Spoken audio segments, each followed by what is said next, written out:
こんにちは、マヤアリカです。今回はですね、エルサレム旧市街のレストランと旧市街の中にあるお土産物屋さんの様子をご紹介します。それでは早速本編スタートです。1軒目はヤッホ門の近く、キリスト教地区に入ってすぐにあるターラフムス&ファラフェルです。こちらは中東系のお料理です。ひよこ豆のペースト、フムスの中にチキンやビーフ、野菜などを入れたペーストが名物なようですが、私はシャクシューカというお料理を目当てに行ってみました。はい、今日のランチはアラブ料理のこちらですね、チキンシャクシューカです。チキンとあと卵が乗ってます。でトマト煮込みみたいな感じで、こちらに大きなパンがついてます。2枚もついてるので結構ボリュームありますね。で飲み物はこちら炭酸水にしたんですけれども、これでだいたい2500円ぐらいです。旧市街の一等地で優雅に食べられると思えばまあまあな値段かなっていう感じですね。はい、それではいただきます。あっちめっちゃ熱い。チキンめっちゃ乗ってますね。フィルミング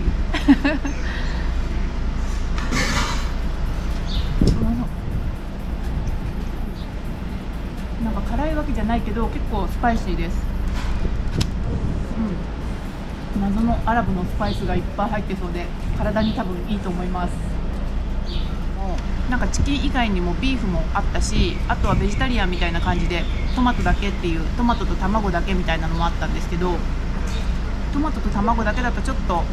なんか物足りなくなっちゃうかもしれないので、お昼ご飯としてはチキンとかが入ってた方がボリューミーかなと思います。もともと味は結構しょっぱめなんですけど、ただこの黄身がトロトロで、その半熟の黄身を溶かしてスープに混ぜるとめちゃくちゃ美味しくなります。味がちょうどよくなる。お次にご紹介するカフェはヤッホ門から入って正面にあるスークをしばらく歩いて左手に入ったカフェなんですけれども、正確な名前や場所は忘れてしまいました。こちらはイスラエルで唯一急に雨が降ってきたので、雨宿りをするためにこちらのカフェで一休みしました。壁にはこのように伝統的な衣装に身を包んだパレスチナの人々の写真が所狭しと飾られていました。旧市街は迷路のように入り組んでいますけれども、ところどころにこのような気の利いたカフェが点在しています。そして旧市街に来ればシャバットの日でもアラブ人系のお店が開いていますので、食べ物に困ることもありません。お次にご紹介するのが聖墳墓教会の裏にあるお土産物屋さんの通りを通って、そしてこちらの美しいローマ門をくぐったすぐ右手にあるシュワルマレストランです。こちらもアラブ系の人たちが運営しています。メニューはサラダやシュワルマサンドイッチ、そしてフレッシュジュース、アラビアンスイーツなど多岐にわたります。ちゃんとお食事をするにもちょっとお茶をするにも両方の場面で重宝しそうです。私はランチのためにレモネードスムージーとチキンシュワルマをオーダーしました。こんな感じで中にはチキンがたっぷり入っていますので、女性ならこれ一つで十分お腹いっぱいになれます。ちなみにこのスムージーとシュワルマを合わせてだいたい2000円ぐらいでした。ダマスカス門から出てその周辺にあるレストランはエルサレムの中でもかなり格安でシュワルマなどを食べられるそうですが、観光で疲れた後にそこまで歩く元気がなかったので、少し高くても旧市街の中で食べた方が快適でした。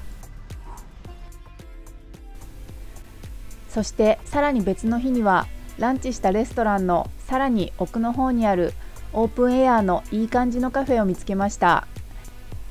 この日はまだ11時ぐらいだったので、街もレストランもとても空いていました。ランチやお茶をしたいときはできるだけ12時ぐらいのお昼のピークは外した方が良さそうです。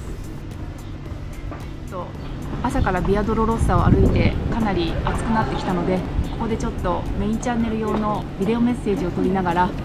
ちょっと休憩してお茶しようかなというふうに思って外のアウトドアレストランに入ってきました。でこちらですね、ミントとレモネードなんですけれども、ジュースで来るのかなと思ったらフローズンな感じで来て、思いがけず嬉しいですね。これで20シュケルなので800円ぐらいします。なかなかいいお値段なんですけど、スムージーになってると思えばかなりお得な感じもしてきました。それではいただきます。ミントが美味しい。そしてとても甘いです。疲れた五臓六腑に染み渡ります。一気に飲んじゃいそうです。お次に紹介するカフェはビアドロロッサの中ほどにあるオーストリアンホスピスの中にあるオーストリアスタイルのカフェです。この日は午後からテルアビブ在住の美佐子さんが会いに来てくださって、2人で一緒にカフェに入りました。病院だったの。ホスピスって書いてありましたもんね。でこの上にカフェがあるんでしたっけ、オーストリアの。なんか昨日フリーツアー入ったんですけど、そこのガイドさんもここおすすめって言ってました。なんかヨーロピア料理食べたかったらここがいいって。あと綺麗なトイレ。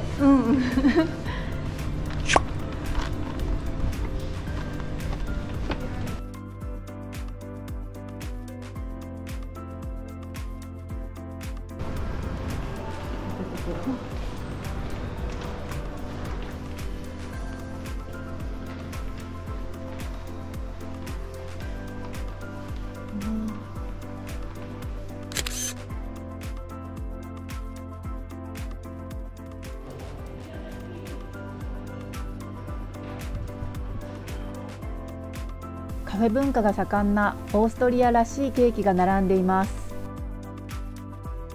店内もこんな感じで、まさにウィーンのカフェの雰囲気です。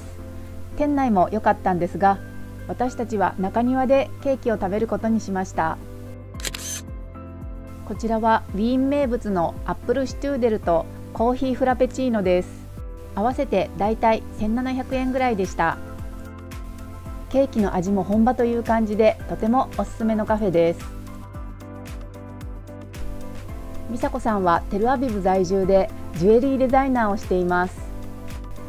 イスラエルを紹介する YouTube チャンネルもお持ちですので、美佐子さんのチャンネルのリンクは概要欄に貼っておきます。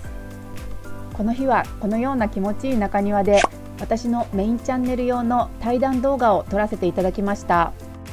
新世紀科学の使い方についてお伺いしましたので、そちらの動画のリンクも概要欄に貼らせていただきます。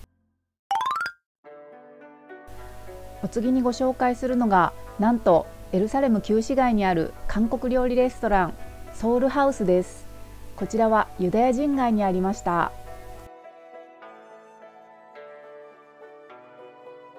店内に入るとこんな感じで、エルサレムストーンと韓国の伝統家屋の融合で、めちゃくちゃ素敵な雰囲気を醸し出しています。オーナーも韓国人の方なので、味も本格的です。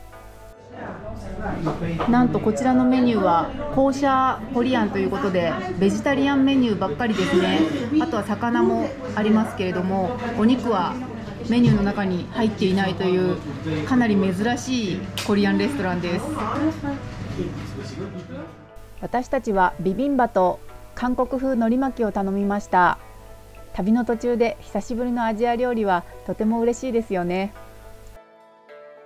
ちなみにこちらのレストランはだいたい2人で4800円プラスチップという感じでした。イスラエルでは店員さんがサーブしてくれるレストランではだいたい 10% ぐらいのチップが相場です。それでは次にエルサレム旧市街のお土産物事情について。主にキリスト教地区とムスリム地区にはたくさんのお土産物屋さんが所狭しと並んでいます。なんとなくキリスト教地区にはクリスチャン系のお土産物、そしてムスリム地区にはイスラム教系のお土産物が多いような印象でした。ただイスラエルっぽいユダヤ的なモチーフのお土産はどこにでも売られています。そして現地ガイドさんにお土産の値段の相場が地区によって違うのかどうか聞いてみたのですが、それはお店での交渉次第とのことでした。めっちゃいい感じの活気がありますね。布買いたいなと思って、7つの食材ですね、値段聞いてみたんですけれども、だいたい2000円中くらいのもので、この手の大きさぐらいかな、これで2000円とか2500円とか、そのぐらいみたいです。そんなにびっくりするほど高くないんですけど、結構どっしりとしてて重みがありますので、買うときはちょっと観光の一番最後ぐらいにしようかなと思って、今ちょっと参考までに値段を聞いてみました。いや、なんか失われたアークのこう模型みたいなやつ、それもあるんですよね。置物系がすごく可愛いし、絵も売ってますね。絵とかアクセサリーはもちろんですけれども、すごいなんかインテリアにしたらかわいそうなものがいっぱい、かわいそうって言ったらおかしいか、良さそうなものがいっぱいあります。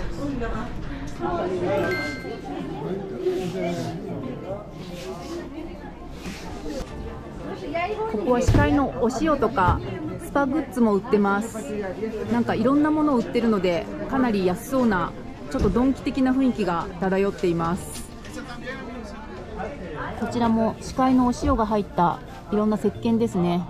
このザクロの石鹸とかすごい珍しいですね。こんな感じの聖なる油も売ってます。こちらは1つ5シュケル、約200円のマグネットです。10個まとめ買いすると40シュケル、約1600円とのことなので、配り土産に最適ですね。シャロームというのは平和への祈りを表していて、冷蔵庫やお友達へのプレゼントに私もいくつか購入しました。こちらはパワーストーンが入っている壁掛けのお守りです。文字は英語版とヘブライ語版があります。これも全部家の中に飾るお守りみたいな感じですね。これはザクロの形をしています。ここはアーティストクォーターみたいな感じで、いろんなアーティストが独特のお土産物屋さんを展開しています。で、こちらの一角にですね、かなり貴重なんですけれども、全ての商品にほぼ値段が貼ってあるお店を見つけました。ね、ほとんどのお店は値段が貼ってなくて、で交渉制なので本当にいくらか全然わかんないんですけれども、こういうお店でちょっと見ておくと、なんか何が大体いくらくらいなのかなみたいな目安がついて、かなり参考になりますね。ちなみにこのストールは13ドルですね。42シェケルでセールっていうことなので、この値段だったらかなり安いんですね。こっちもそうですね、13ドルだから、1600円とか1700円とかそのぐらいですかね。そのぐらいで買えるんだったら結構綺麗なのでありかなと思います。この大きいキッパ、これ42シケルするんですね。結構高いですね。1700円ぐらいします。このストールいいですね。こういうなんかリュックみたいなカバンが60ドルぐらいですね。で、こちらのかわいいラクダちゃんのお人形、これがちっちゃいので34シェケル、1300円とか400円ぐらいですね。で、大きいので40シェケルってことなので、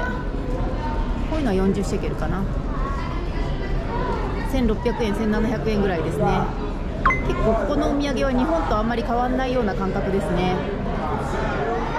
何か可愛いシルバーネックレス欲しいなと思って探してたんですけれども、だいたい値段の相場は小さいシルバーのネックレスで、だいたいそうですね、6000円からっていう感じですかね。そんな感じなので、本当に日本と変わらないか、ちょっと高いかなっていう感覚です。で、お土産物の質なんですけれども、私去年エジプトのハンハリーに行ったんですけれども、エジプトのちょっとお土産物屋さんって結構質が悪かったりするんですよね。なんですけれども、ここはすごいいいです。それに比べてなんか日本に持って帰っても安心して使えそうな品質なので、ここでアラブ系のものをお買い物するのはすごくいいんじゃないかなと思います。余談ですが、先ほどのアーティストクォーターの奥まで進んでいくと、このようなローマ帝国時代の遺跡が保存されているゾーンを見つけました。ローマ帝国時代の大通りの後に来ました。こちら2000年前のローマ帝国の柱がそのまま残っている通りです。こんな感じで現代の地上からこちらですね、昔の地上はかなり低いところにありました。エルサレムは侵略を繰り返した歴史がありますので、その度に町が破壊されて、その上にどんどん地層のように積み重なって新しい家が建ったので、こんな感じでローマ帝国時代の2000年前はこのぐらい地中にオリジナルがあります。このモザイクすっごい綺麗です。こちらスパイス屋さんですね。こちらはなんか家畜ですね。こちらも生き物を売ってた市場があったそうです。こ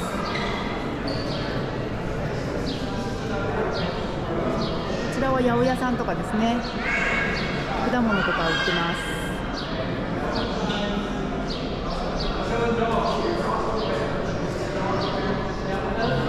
そしてこちらファブリックストアだそうです。布物を扱っていたお店のモザイクです。すごいなんか当時の様子をリアルに感じることができます。